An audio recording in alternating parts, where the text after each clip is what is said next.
My adopted sister humiliated me at her party in front of 200 people. But when my aunt revealed who paid the $45,000 for her adoption, she gave me a blank check, and I destroyed my entire family. I'm 19 years old, I'm in my second year of university studying business administration, and I need to tell this story because basically everything exploded like 3 months ago in the most dramatic and cathartic way possible. The thing is, I always knew my parents preferred my sister Brittany, but I never imagined things would go as far as they did, and much less that they would end the way they ended up ending. I guess I should start at the beginning. When I was like 7 years old and my parents adopted Brittany. I don't remember much about my life before she arrived, to be honest, but what I do remember perfectly is how everything changed afterward. Brittany was a year younger than me. I mean, she arrived when she was 6, and from day one it was obvious that she was going to be the princess of the house and I was going to be, I don't know, the maid or something. At first I thought it was normal, that my parents just wanted her to feel welcome because she was adopted and all that, but over time I realized it wasn't temporary. It was permanent. Brittany got everything she asked for, absolutely everything, while they told me I had to learn to be more independent and that I couldn't be so materialistic. When I turned 10, I asked for a bike. A normal one, nothing fancy. And my parents told me it was too expensive and that maybe next year. 3 months later, Brittany turned 9 and they bought her not only a bike but also roller skates, a new scooter, and threw her a huge party with clowns and everything. I just stood there in the kitchen watching it all thinking, seriously? But if you say something, they label you as jealous or a bad sister. Things got worse over the years. Like, every one of Brittany's birthdays was a massive event with all the neighbors, cousins, friends of friends, basically half the town. While my birthdays were simple dinners with immediate family, and that was it. Brittany had the biggest room in the house. They gave it to her when she was 10 and completely redecorated it with everything she wanted. While I stayed in my small room with the same furniture from when I was 5. Brittany got new clothes every season. I got her hand-me-downs or we had to go to discount stores. Brittany took piano lessons, ballet, French, whatever she felt like that week, while they told me extracurricular activities were too expensive and I should focus on my studies instead.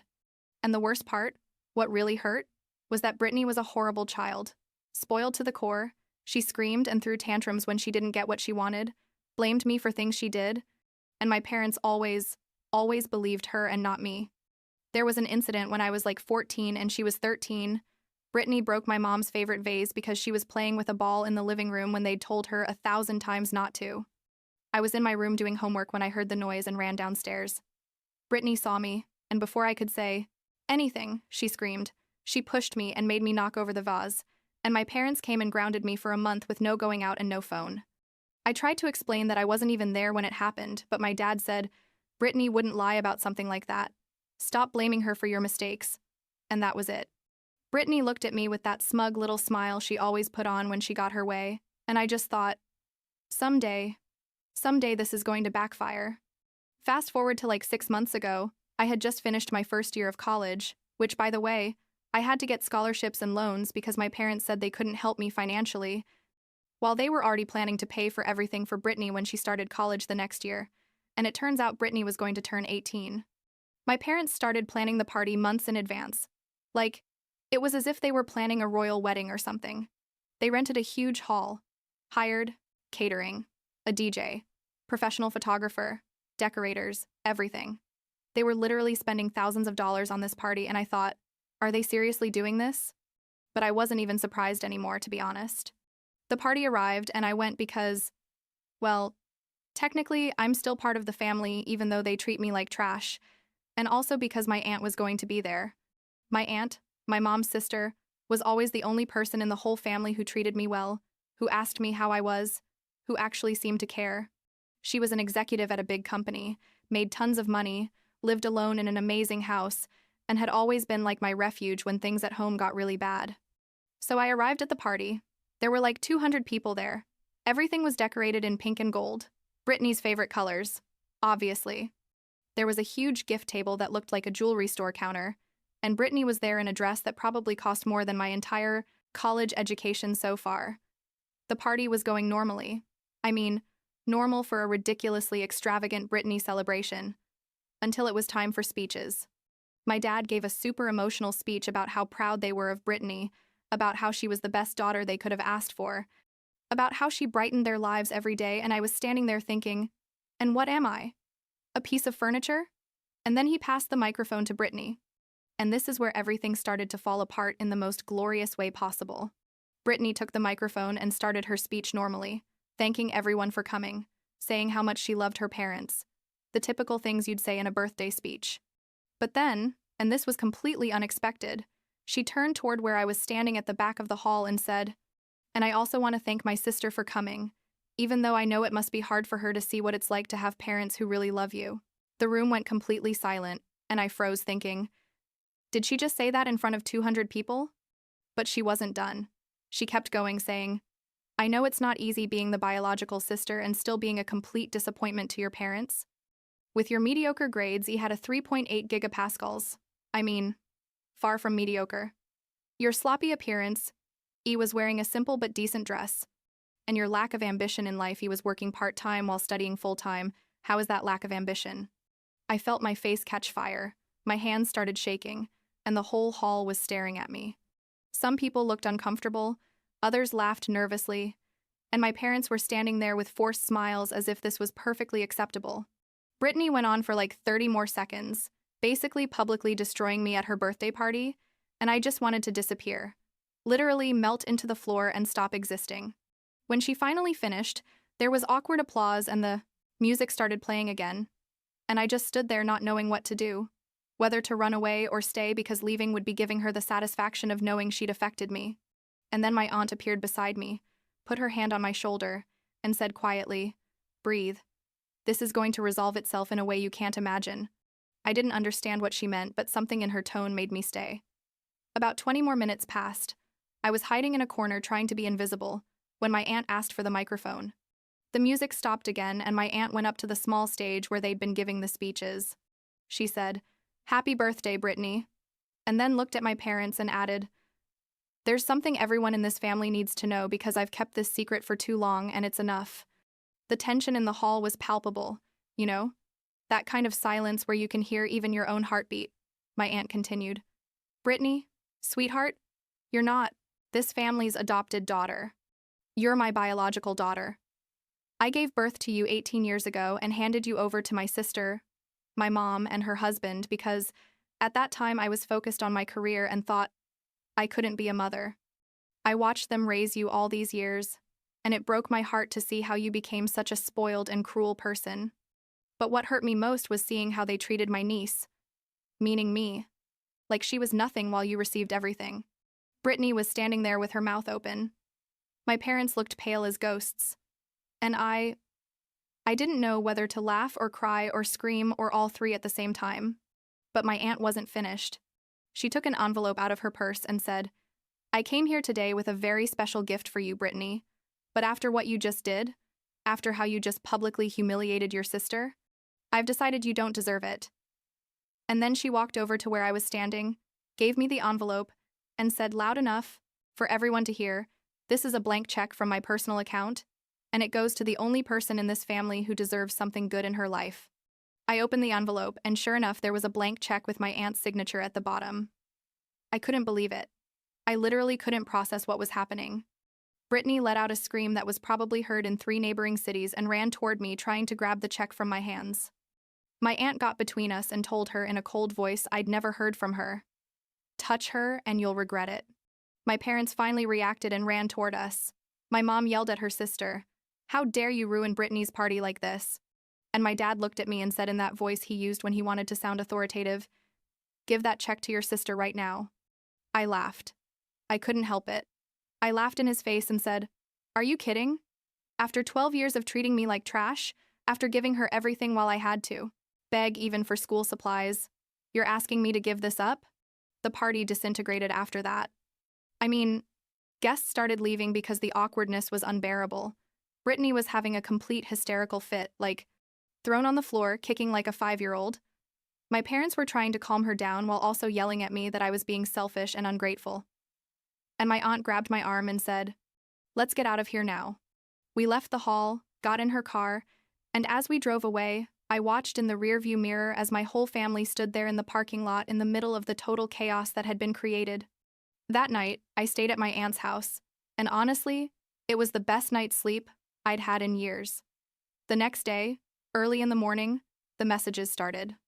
My parents sent me like 50 texts, from some that said things like, "We know you're upset, but we need to talk like adults," to others that were basically threats. "If you don't return that check, I'm going to regret it. You're not welcome in this house ever again." Brittany sent me like 100 voice messages crying and screaming, some where she said she was so sorry and to please give her the check, others where she called me horrible things I don't even want to repeat. I blocked their numbers, blocked their social media, and thought that would be the end of it, but I was very wrong. My parents showed up at my aunt's house 2 days later, demanding to talk to me. My aunt didn't let them in, but I decided to go out and face them because, eventually I was going to have to do it. We sat in the front yard. My aunt stayed on the porch watching, God bless her. And my parents started with the whole usual speech, that Brittany was just a child, she's 18, she's not a child anymore. That I was being immature, that family should forgive and forget. That the check really should be for Brittany because she needed it more. I asked them, how exactly does Brittany need more money when you've given her everything for 12 years and me nothing? And my mom said, she's used to a certain lifestyle. You can't expect her to change just like that. That's when I realized something. They were never going to change. They were never going to admit they treated me badly. They were never going to see Brittany as the horrible and spoiled person she'd become. So I did something that probably wasn't the most mature thing in the world, but felt incredibly satisfying in that moment. I told them, you know what? I'm going to give you a chance to get this check for Brittany, but it has to be on my terms. My parents lit up thinking they'd won and asked what my conditions were. I told them, first, Brittany has to make a public apology, the same size and scope as her public humiliation of me, admitting everything horrible she's done to me over the years and asking for sincere forgiveness. Second, you two have to make a post on all your social media, explaining how you treated me badly, all these years, and how you favored Brittany over me. And third, and this is the most important one, you have to publicly disown Brittany. Say you're disappointed in the person she became and that you're removing all your financial and emotional support from her. Their faces were priceless. My dad turned red with fury and said, "You're crazy if you think we're going to do that." And I just shrugged and said, "Then I guess you don't want the check as desperately as I thought." My mom tried to negotiate, said they could do the first two things, but that disowning Brittany was going too far. I explained it was all or nothing, that if they wanted the check for their precious adopted daughter, or well, their biological niece, what a plot twist, they had to fulfill all three conditions. They left furious. And I thought that would be the end of the conversation. During the next few days, it was absolute chaos. They kept sending me messages from different numbers. Obviously, they bought burner phones, created fake Instagram and Facebook accounts to contact me, even asked relatives to call me to convince me. What surprised me most was hearing from distant cousins telling me that my parents and Brittany were having horrible fights at home, like Brittany blaming my parents for spoiling her so much that now I hated them, my parents blaming Brittany for being so horrible to me at the party, everyone blaming each other. It was like watching a reality show but of my own dysfunctional family. About a week passed and I thought they'd finally given up, but then I got a message from my mom saying, "Okay, we'll do what you're asking. When do you want us to make the posts?" And here comes the part where I admit I maybe went a bit too far. But honestly, after years of mistreatment, I didn't feel bad. I responded, "Oh, now you want to do it? How interesting." But the truth is, I never intended to give them the check, no matter what they did. I just wanted to see how far they were willing to go, how far they'd humiliate their precious Brittany for money. And the answer is, pretty far. My mom responded with like 20 messages in a row, calling me manipulative, cruel, vindictive, all the negative adjectives you can think of. And I just thought, now do you understand how I've felt for 12 years? Things got really intense after that. Brittany somehow found out where my aunt lived, probably because she'd been there before for family events but never paid attention, and showed up one day while my aunt was at work and I was alone in the house. She knocked on the door like crazy, screaming my name, saying we needed to talk. I didn't open it, obviously, but she found a window that was slightly open. It was summer and it was hot, and basically forced her way into the house. She found me in the living room and started screaming that I'd ruined her life, that because of me her parents I mean, our parents, but she still refused to accept the truth about her origin. Now treated her differently. That all her friends had found out what happened at the party and now saw her differently. That I was an envious bitch who could never stand that she was the favorite. I told her, Brittany, you're 18 years old. It's time you grew up and faced the consequences of your actions. You can't keep being a spoiled child your whole life expecting everyone to give you what you want. She lunged at me trying to grab my phone. You don't know why. Maybe she thought I had information about the check there or something. And we had a real physical fight. Like, she pushed me. I pushed her back. She pulled my hair. I defended myself. It was a total mess. Fortunately, my aunt arrived just at that moment. A neighbor had called her saying she heard screaming, separated Brittany from me, and physically threw her out of the house while Brittany kept screaming threats about how I was going to regret it. That night, my parents showed up too, with Brittany, demanding to talk to my aunt about how she was destroying their family. My aunt went out and told them with impressive calm, I'm not destroying anything. You destroyed this family years ago when you decided one daughter was worth more than the other. When you decided a spoiled and cruel child deserved everything while a hardworking and good child deserved nothing. Things got ugly, like everyone screaming at the same time.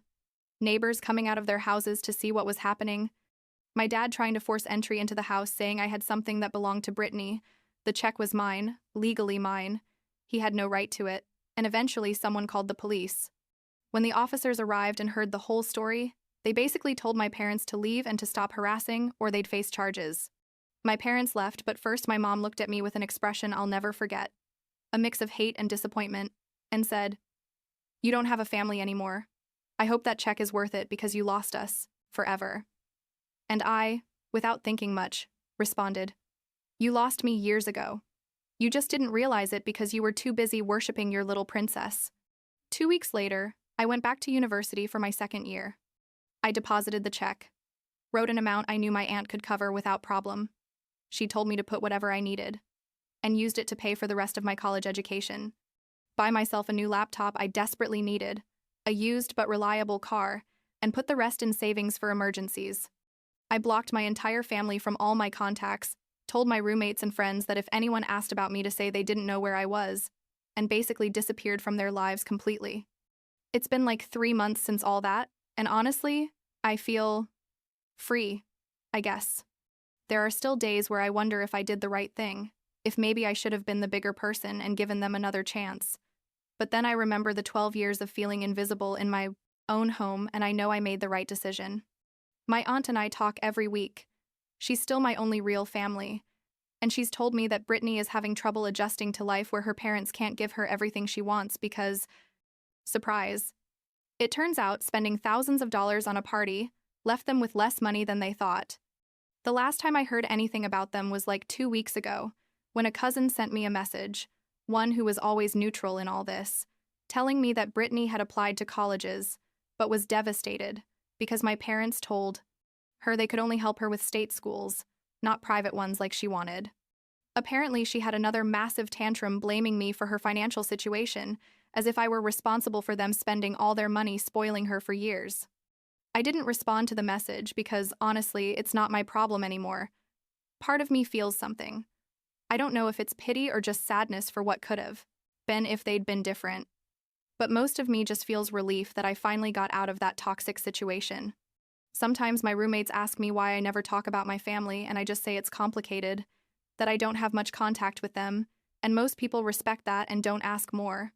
One of them, who became my best friend here, knows the whole story and always tells me I did the right thing. That no one should tolerate that kind of emotional abuse just because they share blood. And she's right. Honestly. Family shouldn't be an excuse to treat you badly, and you definitely shouldn't feel guilty about walking away from people who consistently hurt you just because they're technically your family. The other day I was in the library studying and got an email from an account I didn't recognize. I opened it and it was from Brittany.